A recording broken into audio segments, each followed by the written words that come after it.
Hello everyone, welcome to the next episode of SpongeBob Now.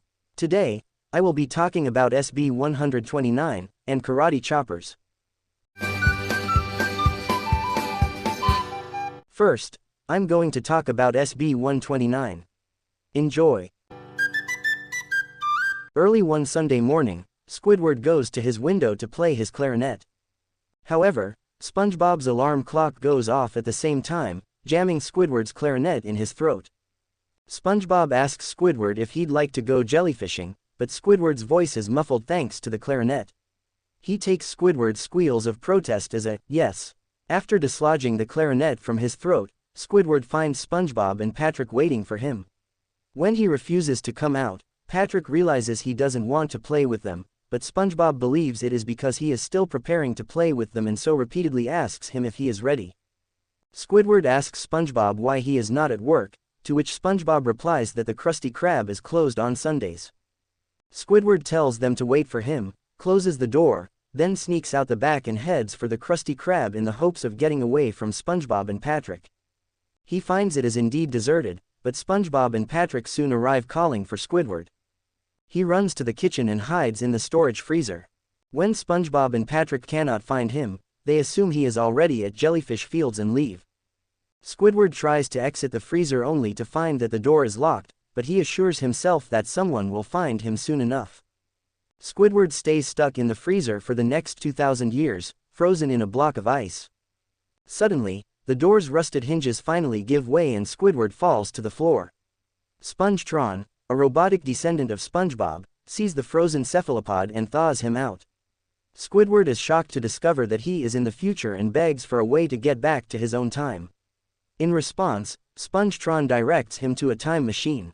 Squidward decides that he will travel to a time before SpongeBob has born, simply referred to as the past. The time machine arrives in the primordial sea. Squidward hopes that he can finally play his clarinet in peace, but he soon runs into a primitive sponge and starfish. The two remain curious about Squidward, but are soon distracted by a jellyfish, which they are frightened of.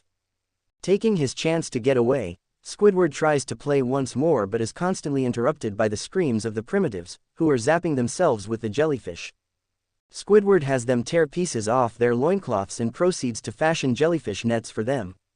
Amazed by Squidward's demonstration of jellyfishing, the primitives take the nets in earnest. Squidward begins to play at last. However, the wailing of the clarinet aggravates the primitives and they chase him down. Barely making it back to the time machine, Squidward frantically jams the lever up and down and accidentally snaps it off, sending the machine hurtling through time and space before arriving in a world of emptiness. Squidward is glad to have found a place where he can be alone, but hearing several disembodied voices repeating the word, alone, proved too much for him to bear. He frantically tries and fails to escape, repeatedly coming back to the same spot where he started. Desperate, he stomps on the ground in frustration and crashes through the floor and back into the time machine. Squidward breaks down sobbing and begs the time machine to take him home to the present, saying that he misses Bikini Bottom and even SpongeBob. At his words, the time machine returns Squidward to Conch Street, where SpongeBob and Patrick await him. When they ask him if he is finally ready for jellyfishing, Squidward refuses and demands to know who invented such a foolish game. They remind him that it was, in fact, he who invented it, and Squidward, realizing he has inadvertently caused a temporal paradox, states that he is going back to rectify his mistake. Next, I'm going to talk about karate choppers. Enjoy. SpongeBob and Sandy are practicing karate against each other. After fighting in SpongeBob's house, Sandy tells him that she will sneak up on him and fight him tomorrow. At the bargain mart, their battle continues. Later, Sandy pulls out SpongeBob's tongue and grabs a bottle of volcano sauce to have him surrender. SpongeBob imagines a face on the drop of hot sauce and quickly gives up.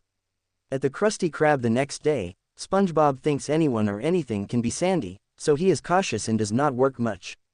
When SpongeBob attacks one of the customers, Mr. Krabs demands to know what is going on, so SpongeBob explains to him that he is doing karate. Eventually, Mr. Krabs warns SpongeBob to stop doing karate or he will be fired. Later, Sandy appears and attacks SpongeBob. Although he tries to explain Mr. Krabs' warning to her, she does not listen. Mr. Krabs witnesses and fires SpongeBob, who cries and runs around the place hysterically. Feeling guilty, Sandy explains that it was her fault and begs Mr. Krabs to give SpongeBob his job back. Mr. Krabs agrees on the condition that they try to swear off karate, saying it is poisoning SpongeBob's mind. The two try to swear off karate and they try to do different things, or go to Seashell Park for a picnic. However, everything reminds them of karate, particularly when SpongeBob slices bologna using karate chops.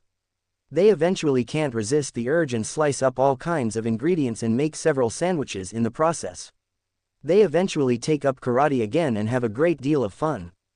Mr. Krabs, who is taking a walk in the park, catches them surrounded by sandwiches and the surroundings are really trashed, clearly having broken their promise. SpongeBob admits the truth, saying he cannot help himself and asks Mr. Krabs to simply fire him. Mr. Krabs asks, "Fire ya?" before replying that he has something else in mind. Back at the Krusty Krab, SpongeBob and Sandy make Krabby Patties at an exceptional rate, using their karate skills to slice and assemble the ingredients, bringing in lots of customers and makes Mr. Krabs more money than before, while Squidward expresses his hate for everyone. Thanks for watching. Subscribe for more videos. Goodbye everyone.